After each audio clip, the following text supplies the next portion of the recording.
Okay, cool. You know, guys, we've got to a point now where we are going to need to be able to read bits from our stream. And from my research, what I've actually come to realize is that the language that I'm using, C# or .NET, does not actually provide you with any method that would allow you to read like the number of bits from a string. You are only able to read a byte. The smallest unit of the smallest unit that you can read from a string is a byte. So there's no method to be able to read like the 3 bits from the current position. You're only able to read a byte.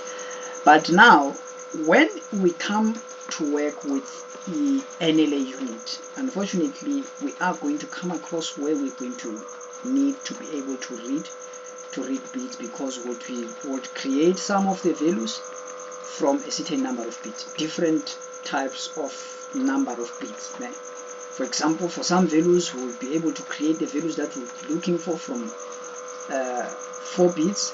For some it will be 5, for some it will be 2 bits, for some it will be even one bit, for example, where we need a true or false value. Now, this calls for a challenge because there's no method.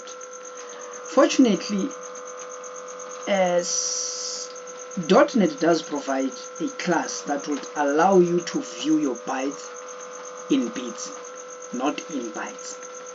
The memory stream that we have and all other streams that are there, you actually view your data as a series of bytes. You don't see bits.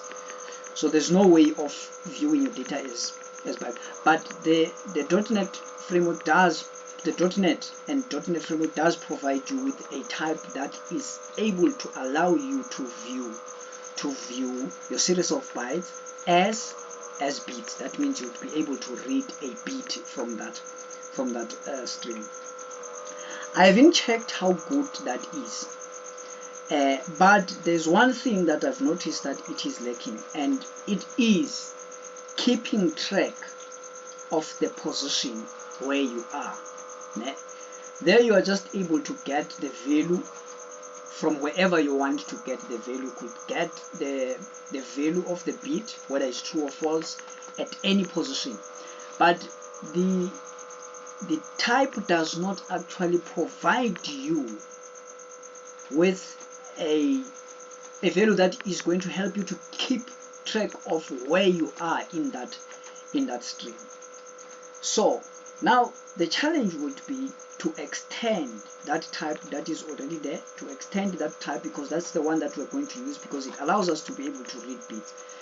We are going to extend it, and then we're going to add a variable or a property in that type that is going to keep track of the position where we are in the stream of bits. Does that make sense? So for now, let's keep focusing on getting the values of SPS. Actually, when we come to the point where we need to get the values, which is somewhere in this in this method, I've commented this part of the code because it was giving me some errors, but I am actually working on this part of the code. But when we do implement this method, that is where we're going to need to read some bits there from the string, but unfortunately we don't have that method. So the first thing that we're going to need before we go into that method, which is where we're going to get the values of our sequence parameter set, would be to implement a method that is going to allow us to be able to read a certain number of bits. Does that make sense? Cool. Let's see how that looks like, and we're going to look at that class and how it works.